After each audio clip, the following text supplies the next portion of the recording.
Welcome to the Great Awakening Ministry. I am Minister and Yogini Joanne Lee, and on this week's show, we have Dr. Natalie Dyer.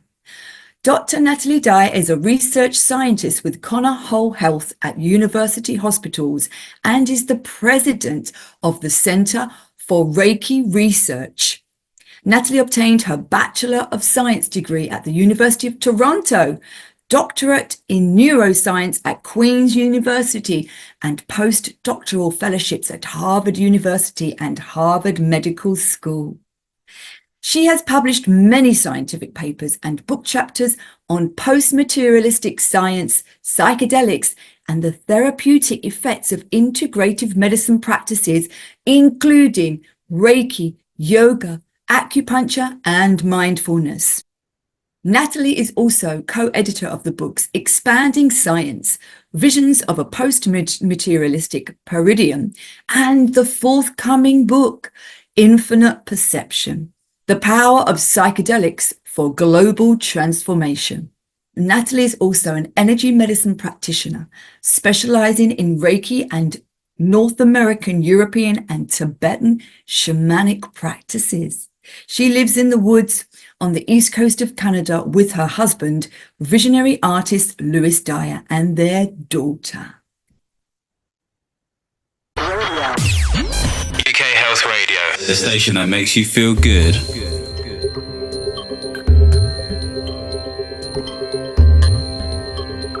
Okay, Natalie, great. I'd love to welcome you to the Great Awakening Show. Thank you. I'm so happy to be here. Yeah, it's just wonderful. And what you're doing is just revolutionary. It's just so important at this time. So I've got all the great questions, but the first one I'd like to, the name of the show is The Great Awakening Show. So I believe that humanity, we're in an elevated, a quickening, if you like, time of this great awakening that we're always going through. But what does this mean to you and for everyone? How do you see it?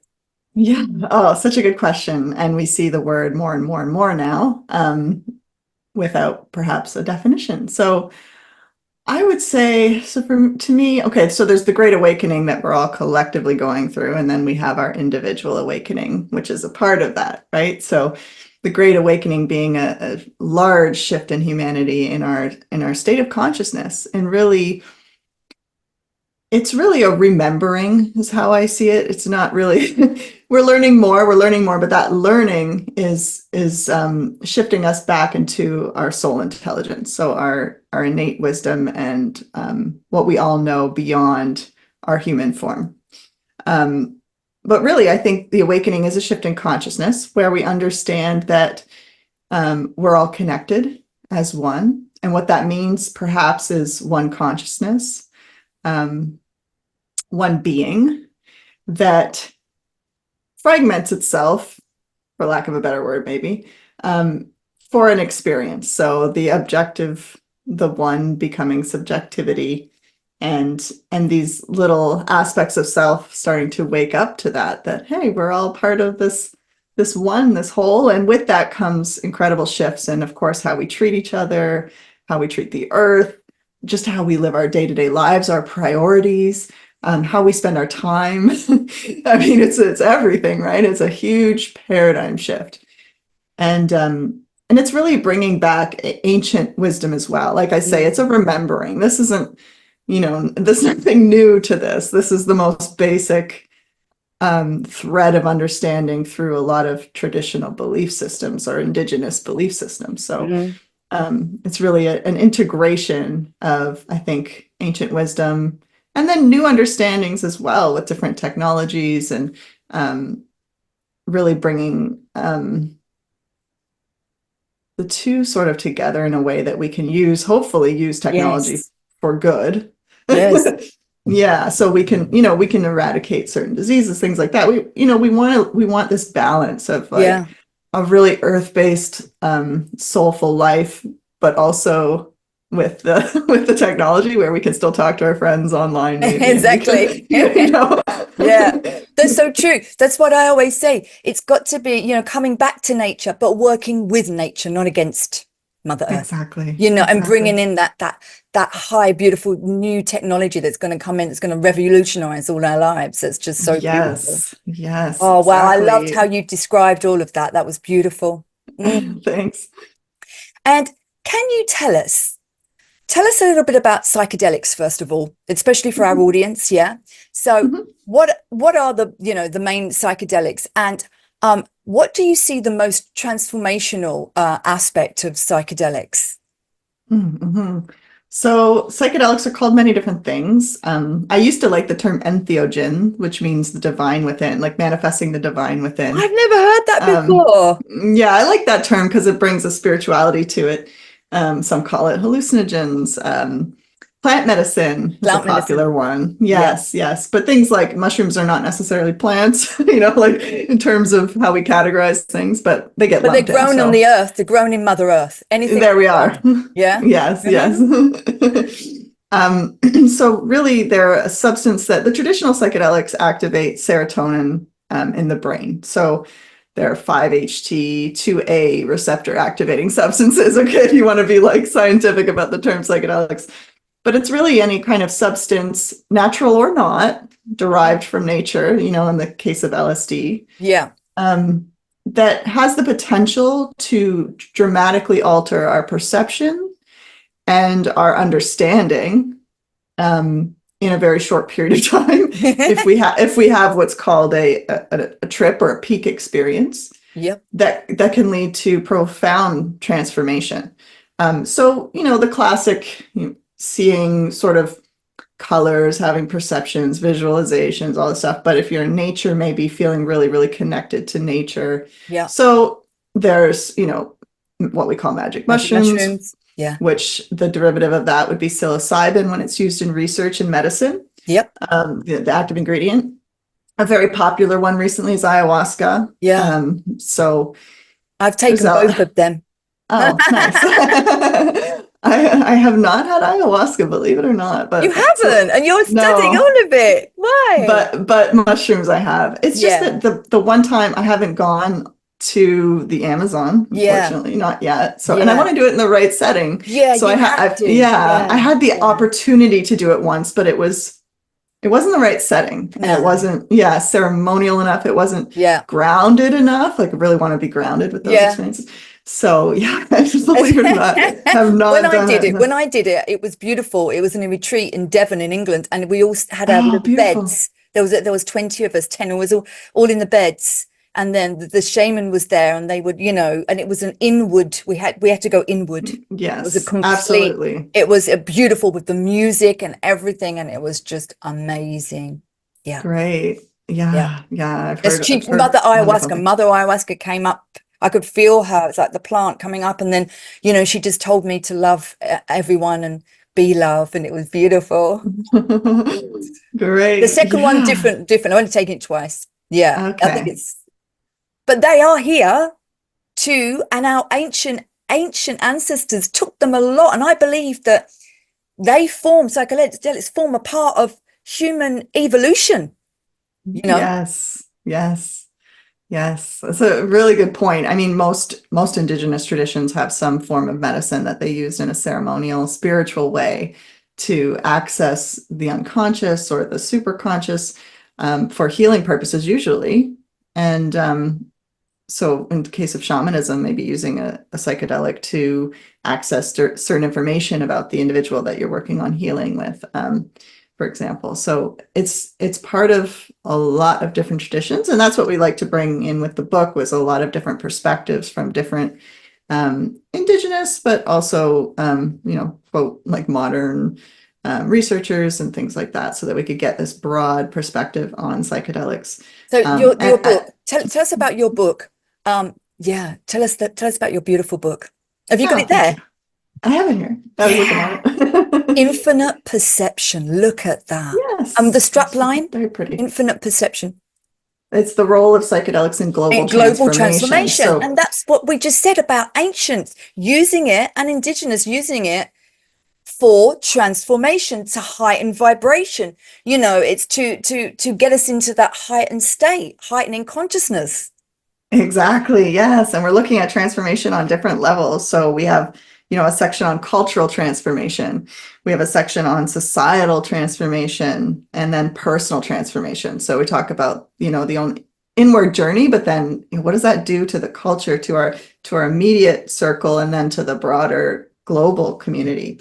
And there's, one statement in here from a shaman called Jungle Svani, and he says, like, we absolutely need this paired with shamanism as part of this evolution, as part of this global shift. And I think it is playing a role.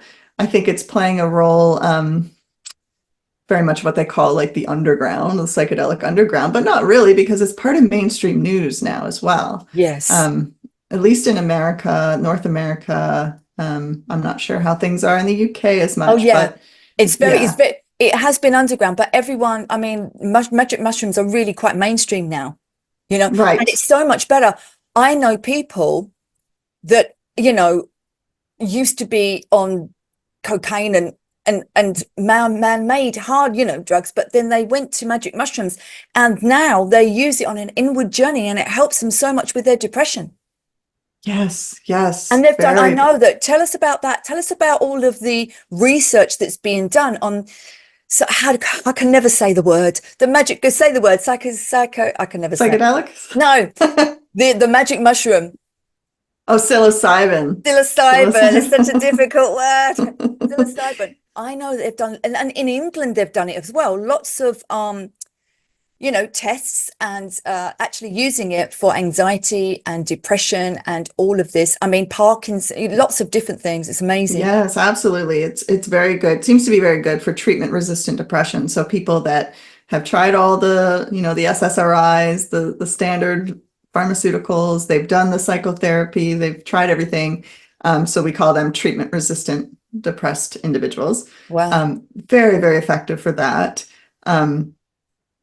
It causes such, like we said, this deep transformation. So what we see and what we get so we have the quantitative research, right? We have like these scales for PTSD or depression, and then, okay, they've gone down 5 points or whatever. That's great. But then we also have qualitative research, which is very important to find out what was that experience for them that they could kind of map out of why their depression is, no longer clinical, for example. And really it's about getting a shift in perspective that we can't always get in our normal state of mind. So we're very much under the control of our minds a lot of the time. We're having thoughts all day. A lot of them are repetitive. It's, they're we have like the voice in our head that's telling us, who we are and what we're not doing enough of, and the to-do list and all of this. And these experiences, if done in the right setting, allow that disengagement from that normal narrative in your mind that's telling you who you are, to get this more objective view of like, oh, wow, this is why I do this. So you can disengage and watch that thinking mind, or let that thinking mind really just take a hike for a bit to get this perspective. And then along with that is this experience of unity, of, like you said, love, and just like what's really fundamentally important in life. And then this transcendence of the human experience altogether, where you have this embodied belief or knowledge that, oh, my life my consciousness at least is far beyond this life, this experience. So it gives you this resilience and this change in perspective that together are highly transformative. It's not like an antidepressant that you need to take every day. I would really recommend not taking it. No.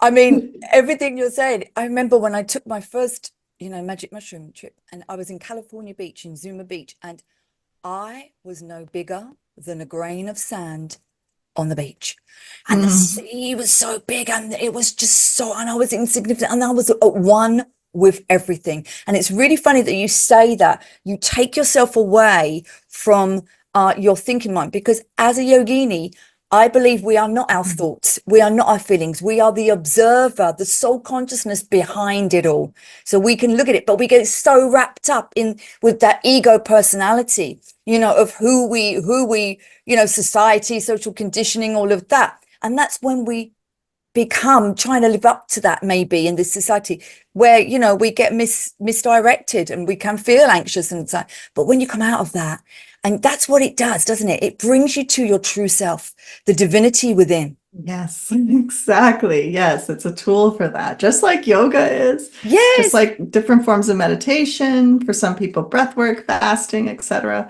Yoga, of course, includes so much of that, you know, breath work and yeah, it's an ego death is what that's Yeah. often called, or ego dissolution, or ego Yeah. softening, where your subjective sense of self, the persona, and all that, the masks that we wear are just like gently, well, not gently always, but like gently set aside. Not always, not always. But what is sometimes it can be quite, you know, you're dealing with the shadow, you're dealing with the darkness, you know, we're all dark and we're all light. And most, you know, we don't want to acknowledge them dark parts of ourselves or show them to other places. But that's where the key is. That's where the light is, really. We have to bring it out and embrace it, because we live in a world of duality. You know, we come from the oneness down into the separation. But to find that oneness on earth within ourselves, the masculine and the feminine, the light and the dark, that's what we're here for, that wholeness. You know, before we yeah, die. Let's hope we get there before we don't have to die to get it. Yeah. exactly. Yes. Oh, very well said. Love that.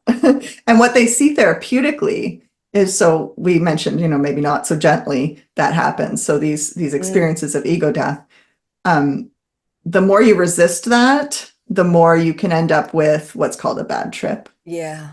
Trying to keep it all together and trying to fight that.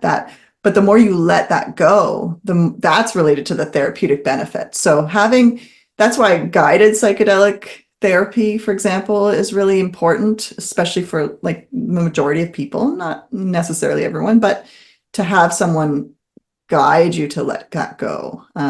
Instead of having especially in ayahuasca, I feel, you know, as you said, in sacred yes, ceremony, you yes, know, exactly. it's Whereas very, if you're at a party with some friends, you know, like how maybe some younger people consume it, and where you this, have people messing with you or something, you know, that's just yeah.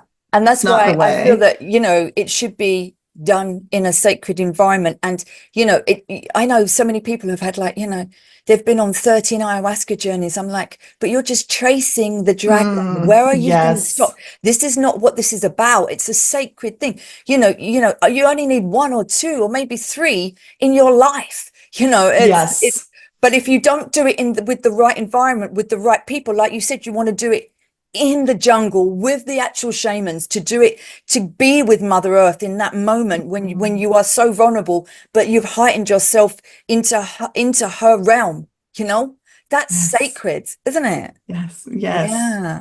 absolutely. That's so key. So, so key. Yeah, and psilocybin as well, along with Mm. depression, is very good for death anxiety. So you mentioned, you know, we want to deal with this before we die. Yeah. And psychedelics really do give you a glimpse into the shedding that occurs, maybe, you know, based on what we know from near-death experiences, and other means, the shedding of that ego that occurs upon death. So you're kind of like practicing, and these people are like, oh, I'm not scared of dying anymore. And that's amazing for people that have terminal illness. Yeah. What a gift to be able to face that and then to just release that fear and to just Yeah. embrace the time that you have left, and to I mean, that's difficult, right? And to, you know, make peace with your family, all those kinds of things. And To truly have live. that And if you're not scared of truly dying, live. then you can truly live. Exactly, exactly. The fear of death is really it's the fear of living too, because that's what it impacts. It can be a Exactly. paralysis. So, very, very beautiful gift for that. Mm. That probably extends to other psychedelics as well, Yeah. but they've done some research with psilocybin in that. Yeah, um, Beautiful. very good. Yeah, very And what, profound, very helpful. and can I just ask you as well? It's like mental health, you know, anxiety. My brother's, you know, he's got schizophrenia, you know, he has his regular monthly injection. But Hmm. this is not the answer. Yeah. I don't think there's a pill, yeah, that is going to fix something. It's only you're only, you know, subduing it. You're not getting to the root of it. We are mentally, spiritually, emotionally, and spiritual beings. That's where these psychedelics help. They really get into that spirit inside of you. They bring the spirit into the forefront, you know, and I believe that it's the higher self. I believe every healing, all healing, it doesn't matter what practitioner, it's not the practitioner that heals you. It's they facilitate the environment for your higher self to do the healing, because that's it's so powerful. And that's what the psychedelics do, yeah? Absolutely, yeah. True healing, right? Not symptom management or yeah, and exactly, you don't need more than a few times if you're doing the work, right? Like things come up in a session and we need to integrate, as they call it. The integration part is very important. So not just like going to the next experience in a few days, like really sitting with that, because it takes time to start to like kind of unravel that, and new insights come over the days. And so it's really, really important to have that space and time to allow for that experience to alter your life in a way that moves you toward healing. Healing being a process of living into your authentic self and becoming whole in that mind, body, spirit that we talk about, rather than curing of a disease, as we try to distinguish between those two things. But yeah, and they do feel like gifts, gifts from spirit, gifts from earth. And you know what I say? If they weren't here, I mean, the cows, they eat the magic mushrooms. You know, if they weren't here on this earth plane, these psychedelics, these plant medicines, and the indigenous have been doing them for ancients, and the ancients for, you know, for since man has been on the earth. God put them here. God has put them here for us to use, you know, as a tool, you know. Exactly. Yes. Wow. And what is the most fascinating research on psychedelics so far, Natalie? That's a good question. I think like I mentioned earlier, I think one of the most important aspects of research is that death anxiety. I think that's really important work. But there's some cool research coming out of, so there's a few different lines that I think are really interesting. So they're looking at the brain right now under psychedelics, and it seems to, in general, I mean, there's, variation from study to study, but put the brain into a sort of decoupled state. So we have this network of regions that's called the default mode network. And this is exactly what I was talking about earlier, where we're just kind of going through our subjective sense of self, what we need to do, what we're not doing enough of. It's that kind of autopilot, mindless subjectivity that's kind of always ongoing in our brain. It's our default state. That's why they call it default mode network. Reaction. Yeah. Yes. And it varies from person to person, but it's a pretty stable kind of thing, this sense of self. It's for a reason. We're having this experience as a subjective human being, and we want to keep that intact. There's reasons why it serves us. But what these substances do, if we have that peak experience and we let go, is it disengages that network so that we can, take that mind, that programmed, constructive view of the self, which is not real, and just kind of put it over here for a bit and have a real experience of the self beyond that. A soul experience. Yeah. So we're seeing that in the brain. It's almost like going back to a childlike state in the brain as well. Before all of that programming got solidied, where Before everything is more in communication. Yes. That innocence. Wow. So I find that very interesting to make those connections. I also think it's an interesting line of research is looking at psychedelics as enhancing perception that somehow we can validate. So this is very early research. So for example, some people will have an experience together and maybe they see an aspect of reality, maybe geometry in the air or something like that. Maybe I remember this, like seeing sound as these shapes right in the air. So we can look at like people reporting, what shape is this hurts sort of thing. And then if they see the same shape, then there's some kind of actual measurable increase in perception that's happening, which is pretty cool. If you can validate that you're seeing sound, or these sorts of experiences, or shared telepathy when people are under the same plant medicine, because you are having that experience of interconnection. So these kinds of studies are really cool. They're hard to get funded, because what is that, who's going to fund that other than private donors? It's not going to be valuable to the government for you. Yeah, no. So a lot of the research lately that's funded, that's big, that we know about, is definitely like the therapeutic potential in the right setting for these medicines, which is super important as well. Yes. But I like the kind of woo-woo out there stuff. Yeah. Can I ask you, as a yogini, we raise the Kundalini, the Kundalini. I'm a Kundalini Kriya yogini. So we raise the Kundalini and we raise it up. And as it goes up, it's the chrism oil. It's actually decoding. It's inside the Bible. It's amazing, but it is the chrism oil. It's the Christ consciousness within, isn't it? So we bring it up and it activates the sacred secretions in the brain, from the pituitary and the pineal and the thalamus, the melatonin, the serotonin, and the dopamine that can. But as you're bringing it up, it's the Kundalini, and then there's a certain way of doing it that activates your spiritual seed within, that comes around when the moon is in your star sign. But what I'm getting at in this long-winded one is, as it brings it up, it activates here in between in the brain is your temple. Yeah. Solomon's temple, the Ark of the Covenant, the Holy Grail, it's here. And what it does is, that's why you can see it lights up, boom, the light of the world, the Ark of the Covenant lights up here. And what happens is these sacred secretions, they transcend, and they actually alchemize into DMT, which is in all of the psychedelics. So what I am studying, and I've written my book on this, is that we don't have to take them outside. You get to a certain place where you can actually make that within yourself. You can do your own DMT. You can actually, there's another one called Amrita.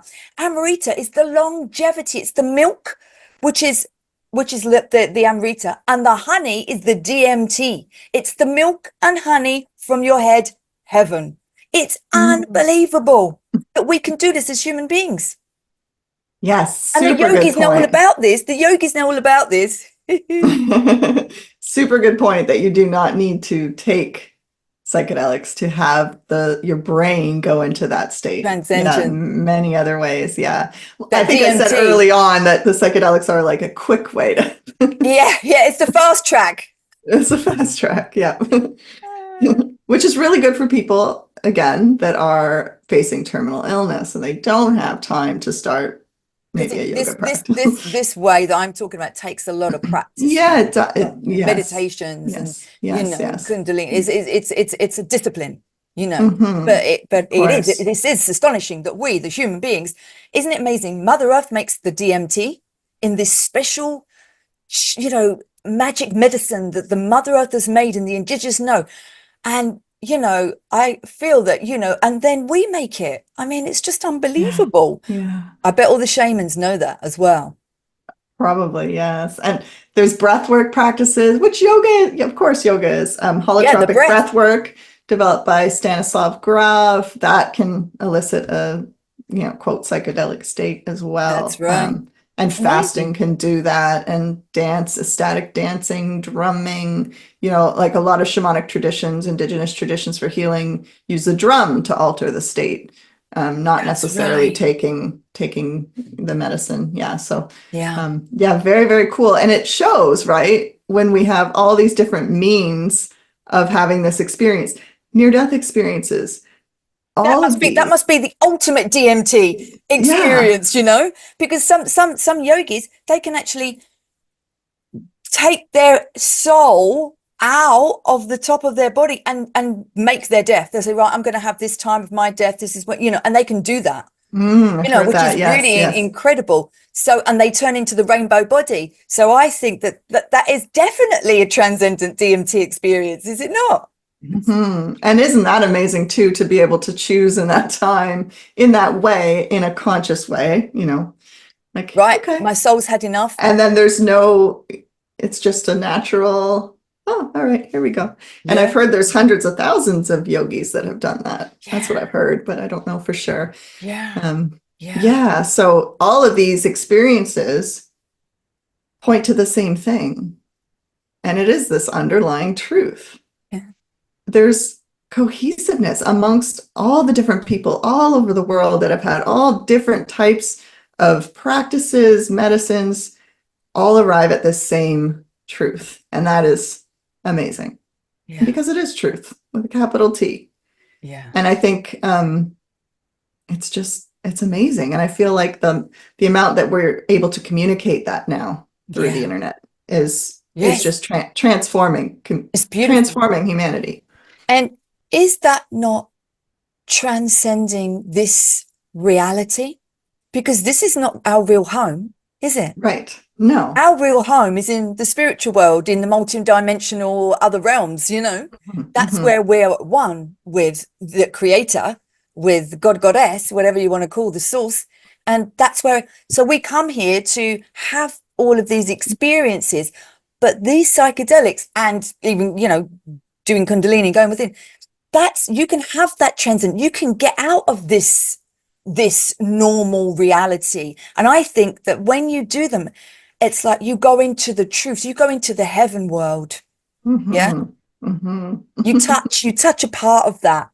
You touch a part of that, of the truth of that spiritual other dimensions. Exactly. And that's really important for shifting a lot of people's perspectives and lives. I think someone has a quote. I think he's actually English, but I'm forgetting his name. David Luke. I hope that's the right name. But he says that psychedelics will make an atheist a believer in 5 seconds, right? That's so true, because it's so transcending and it's so beautiful. And that would be a cool study in itself, bringing a bunch of people that are extreme, like hardcore, there's nothing beyond this, what I can see, touch, and then give them that experience and see how that shifts them. It'd be very cool. my son did them the other week, magic mushrooms for the first time, and he was crying.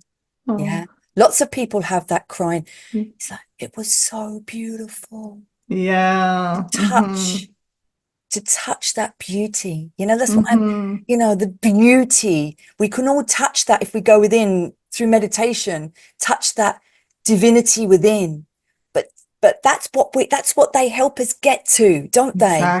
Exactly. It's that awe-inspiring, makes you cry. And there's a lot of people that have shifted their lives toward meditating because they had a psychedelic experience, and they want to maintain that, they want to work on that, they value their spiritual life or that connection more. And so I think it was Rick Strassman who's in the book as well, who wrote DMT, the spirit molecule, and he was at part of a Buddhist temple, I believe, and they didn't like what he was doing with his research, and they were like, well, a lot of them actually came to the temple because they had a psychedelic experience, but they didn't want anyone to know that, right? Because it's a spiritual, divine spiritual life. No, I didn't take anything. So it's interesting that does lead to a lifestyle change. Yes, that's what I believe. I mean, I took a lot when I was younger. I have, but it led me to being a yogini, for many years. And I don't think I would have had that experience if I hadn't have gone through that, that transcendent experience, knowing that there is more than this reality that we can see or touch. Oh, it's so amazing to have that, because life is difficult, and we get stuck in it, and we're bombarded with, bad news all the time, fears. We've all had traumas, we've all gone through things. And to have that, it's grace. It's just yes. so important. I haven't had any in a very long time. I have a young child now, it's been a long time, but I do every so often, I'm like, oh, I miss that little, like, Yeah.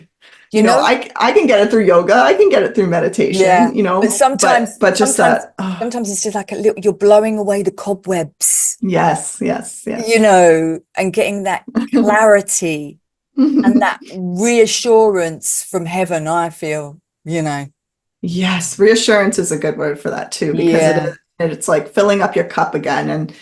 And oh yeah, just nice to get that, because in the off times, it's like I believe a lot of this, and I lead my life in a way that's almost always focused on our interconnection, consciousness, transcending this life. But there's something about having that direct plant medicine experience where it's like an embodied, I guess, because we're consuming it, we are taking it in, and it's changing our genes, it's changing what genes we're expressing, it's becoming like an embodied knowing rather than like a belief. So I still find that it's quite a profound, that's why it's so transformative as compared to, if you look at probably meditators or people doing yoga for, I don't know, maybe 6 months, and then you compare that transformation, which is going to be great, it's going to be amazing, to one trip where, the peak experience is meant ego death, you're going to see a much more profound transformation from that to the degree of a near-death experience. And I think they did a study a few years ago looking at a near-death experience and comparing it to the psychedelic experience, and it's very, very similar. So I did a interview with a man who's a professor, and it took 500 people need NDEs, and yes. he took them through. It was amazing. And it is like that. Yeah, definitely. Well, it's So to me, you're going through, you just said that before, didn't you? You're going through a mini death experience, the ego death experience. Exactly. Because you're not this body and this flesh. You're a spiritual being, and there's multi dimensions that you can explore. That's like, I believe in inner space, inside of here. You don't have to go out there to outer space. It's all in here. And if you take that's why ayahuasca is so good, because you go within. A lot of my friends, they take the mushrooms and they just sit. You go within. It's an inward thing. I mean, it's beautiful to laugh on them and to dance on them, but it's good to go away and just sit and go within, because then you're exploring that inner space, and that is vast. You can go through your pineal gland in your Merkaba, and you can spin off to multi-dimensional realms. Yes. Can you not? Yes. And also connect deeply with the earth too. Yeah. So experiencing, I remember, it's been a while, like I said, but I remember really just seeing the trees breathing. That's a very common thing, like, and just everything sort of in union, this inhale and exhale, and seeing, the life force pulsing through everything. And even energies, elemental type energies, like elfin energies, and like spirits of the plants, and that kind of, and it's it's very potent, it's very, and it is funny, and it is giggly sometimes, that kind of elemental type energy. I think more than anything is the gratefulness, the awe, and it's like just to be alive in this beauty. It makes you see the beauty in Mother Earth. It ignites that beauty, doesn't it? And you're just grateful to be here. But what is missing in the research that scientists focus on? What is missing in that psychedelic research? That's a good question. I really do think, like, at least lately, a deeper dive into the spiritual aspect of it. Yes. Because it is very medically focused right now. And I understand that's where the funding comes. So here we go again, right, with the funding. Yeah. But if it does gain medical acceptance, then you will gain that spiritual focus, because the more people do it, the more it's going to be like, well, let's talk about reality then. It's like, let's talk about the elephant in the room. Yeah. There is a spiritual world. Yeah. It's like Yeah. we are soul consciousness. Yeah. It's just science. Yeah, so I think we'll get there. Yeah. It's just steps to there. And some people do look at that, of course, the phenomenal experience, of course. But Yeah. really being that as the focus, especially in the media, it's going to take a little bit, but we're getting there. It's like when I did some yoga research as well. Love yoga. And we did yoga in schools. And there's this controversy about when you put it in schools, some parents are either they're very Christian and they think yoga is, Letting the devil worshiping demons, I know. or they're very secular and they're like, don't have any religious stuff. And, so there's been issues with that. But so we have to remove all the spirituality, can't Om, because apparently that's whatever. But my advisor at the time during the research, this was at Harvard Medical School, actually. Wow. He said, well, you can take all the spiritual jargon and all this stuff out of it if you want, but those kids are going to have spiritual experiences and they're going to need someone who explains it to them. So there were qualitative interviews with these kids. So tell us how I love yoga. One kid said, I love how I float above and become everyone. It's like, these and then guys they go home and tell their parents and like, oh, then we're in trouble. No, but the point is, like, you can, like with psychedelics, you cannot talk about that if you want, but eventually we're going to have this conversation and it's going to have to be a focus of the research and it's going to change culture. exactly. Science and spirituality are basically the same thing. Exactly. Yes. There is a no way of understanding this reality. Yes. Truth, reality. Exactly. Everything is connected and, it's just a beautiful, I think it's just beautiful. This is the research we need. We need this. We need yoga in the schools. We need meditation in the schools. We need psychedelics as medicine. Yes. Not pills and all of this terrible thing that they're giving these people that is killing them. It's toxic for their body. Big pharma is just, it's just terrible. All of them terrible, toxic, it's not good for your body, mind, or soul. And most of them are derived from natural substances anyway. Yes, but they're just packed with all the massive chemicals and toxins on top of it. Let alone what they inject us with. It's terrible. So they're taking real medicine, natural medicine, and they're modifying it, extracting it, patenting it. Then they make tons of money off of it and never even say where it's derived from either. It's not like aspirin derived from the asp plant or, like it's just like we made this and it's amazing. And, yeah. So, and we got to disengage all these big, the pharmaceutical from the agricultural system, like their interconnection, and then with government. The food. It's all about the food. The food is terrible. It's not even food. You take it makes you sick. Then you go to big pharma. You take all their toxic chemicals. It makes you sick. No. Look at our ancestors. They lived it just naturally, at one, and they grew their own food and everything was beautiful and there was no pesticides or any toxic poisons, on these foods. Yes. Wow. I think we're going back that way. I know we are. It's just, this is the Great Awakening. And it's really, it's especially for what's happening, like just from COVID, the scare of it all, people are just looking at their health more, Yes. which is wonderful. They're visiting the forests, which is great. Yes. Yeah.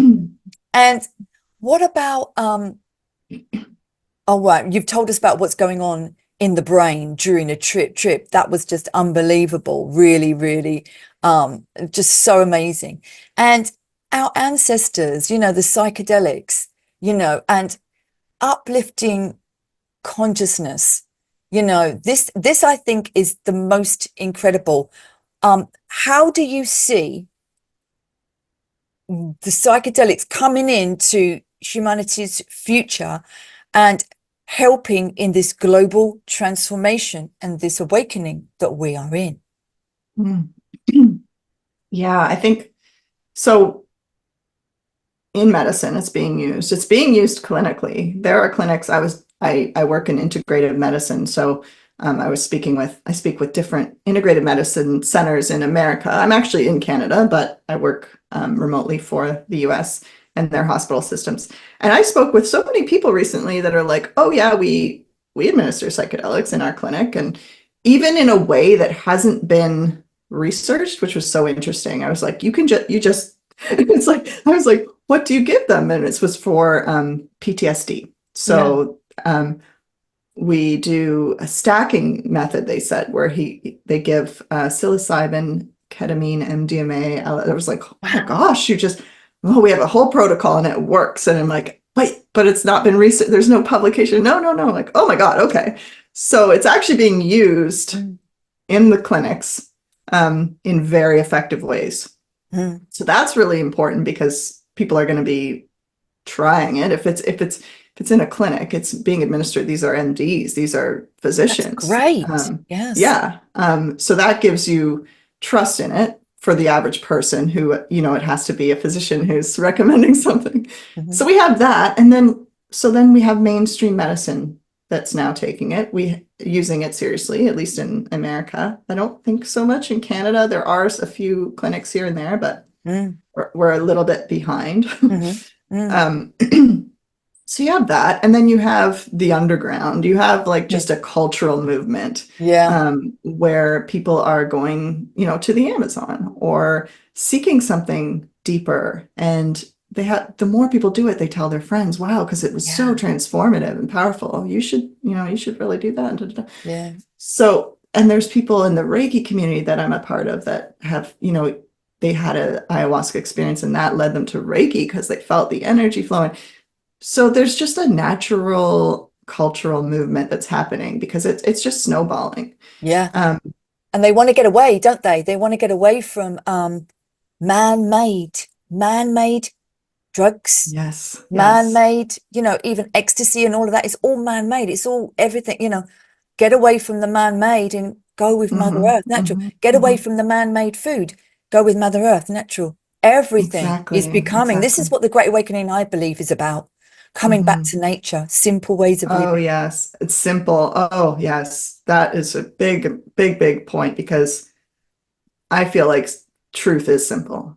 And that the more we complicate it, so the more we're off center, in other words, the more we're like playing with the mind and, don't do like the demon where, oh, this is worshiping demon, all that kind of stuff is just clutter, I think, that keeps you away from the actual truth. Because if you actually fully connect, you're not going to care. If you have that ego death, you don't care about someone practicing yoga and going after them and telling them they're worshiping. I remember I had an ego death experience, and this wasn't even psychedelic induced. I just had one day, I don't know what happened, where I walked outside, it was snowing, and it was October, and I was like, it's snowing, that's so strange.